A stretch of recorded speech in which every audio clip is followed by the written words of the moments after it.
2024లో TDP Janasena పొత్తులో వెళ్తుంది కదా. ఎలా ఉండబోతుంది? ఎన్ని సీట్లు రాబోతున్నాయి ఈ కూటమికి? ఏం చెప్తారు సార్? గతంలో 2014 తర్వాత 2019 ఎలక్షన్లు అయినప్పటికీ అప్పుడు జనసేన ఉన్న వేవ్ బట్టి తెలుగుదేశం పార్టీ అసలు ప్రతి ఒక్క స్థానంలో కూడా కాపు ఓట్లు చేయడం కావచ్చు, Janasena vote bank, youth vote bank కొంత పవన్ కళ్యాణ్ ప్రభావితం ఉన్నప్పుడు ఆ ఓట్ బ్యాంక్ షేర్ అవడం వల్ల అనేక సీట్లు తెలుగుదేశం పార్టీ కోల్పోవడం జరిగింది. అయినప్పటికీ బలమైన ప్రతిపక్షంగా తెలుగుదేశం పార్టీ ఉంది, పోరాడింది, ఇప్పటికీ పోరాడుతున్నారు. సో పొత్తులు ఏంటంటే ఈరోజు ఈ రాష్ట్రంలో మొన్న ఒక ఆయన అన్నారు, ప్రతిపక్ష నేతగా ఉండేవారు గతంలో శాసనసభలో. ఆయన ఏమన్నారంటే ఈ దుర్మార్గ పాలన పోవాలంటే అందరం ఏకమవ్వాలని చెప్పి ఒక సిట్టింగ్ ఎమ్మెల్యే, మాజీ ఎమ్మెల్యే అన్నారు ఆయన నోటంట.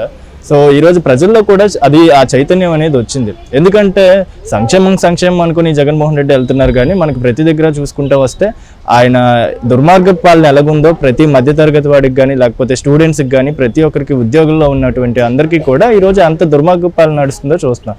నిజంగా పొత్తు అనేది డెఫినెట్గా భారతీయ జనతా పార్టీ కూడా వచ్చి కలిసి వెళ్తే ఇంకా బంపర్ మెజారిటీ, వై నాట్ 175 అన్నా కూడా ఆశ్చర్యపోకర్లేదు తెలుగుదేశం పార్టీ జనసేన కూటమికి అయితే. అంటే ఏదైతే 2019 ఇచ్చిన హామీలు ఏవైతున్నాయి వైసీపీ, ఏమైనా హామీలు నెరవేరాయా? 4.5 సంవత్సరాలు పూర్తి అయిపోతుంది. అమ్మఒడి అందరికీ అన్నారు, ఒకరికి ఇచ్చారు. ఇంకా విద్యాదేవన అందరికీ అన్నారు, అది కూడా ఒకరికే ఇచ్చారు. మద్యపాన నిషేధం అన్నారు, మద్యపాన నిషేధం కాస్త నాణ్యమైన మద్యాన్ని నిషేధించి కల్తీ మద్యాన్ని ప్రవేశపెట్టారు. ఇంకా చెప్పుకుంటా పోతే ఇంకా చాలా స్కీమ్స్ లో అన్నిటిలోని పొరపాట్లే మనం చూస్తూ వచ్చాం కదా. ఇప్పుడు చెత్తపన్ను, జాబ్ క్యాలెండర్ అయితే ప్రతి ఏడాది జనవరి 1నే జాబ్ క్యాలెండర్. అసలు ఆ క్యాలెండర్ ఏమైందో కూడా మనకి తెలియట్లేదు. 2025 క్యాలెండర్ కూడా వచ్చేస్తుంది, కానీ నెక్స్ట్ ఇయర్కి ఈ జాబ్ క్యాలెండర్ అనేది లేదు. పోలవరం ఎప్పుడో చేతులు ఎత్తారు కదా, మాకు పరిగణలోకే లేదు. మా 2-3 ఇరిగేషన్ మినిస్టర్లు మారారు, రాజధాని లేదు. అసలు అడ్మినిస్ట్రేషన్ ఎలాగుందో మనకి క్లియర్ కట్ గా కనిపిస్తుంది. ఇందులో మనం ఆశ్చర్యపోవడానికి ఏం లేదు. ఇప్పుడు నిజంగా ప్రజల్లో కూడా అందరికీ చైతన్యం వచ్చింది. ఏ ఇంటికి వెళ్ళినా, ఏ వాడికి వెళ్ళినా ఈరోజు ప్రతి ఒక్కరు కూడా అడుగుతుంది ఏంటంటే ఈ రాష్ట్రంలో జగన్మోహన్ రెడ్డి అధికారం ఎంత బేగా దిగిపోతే అంత బేగా ప్రశాంతంగా ఈ రాష్ట్రం నడుస్తుందని ప్రతి ఒక్కరికి ఆ ఉద్దేశం అయితే ఉంది. అంటే 2024లో టీడీపీ జనసేన కూటమికి ఎన్ని సీట్లు రావచ్చు అనుకుంటున్నారు?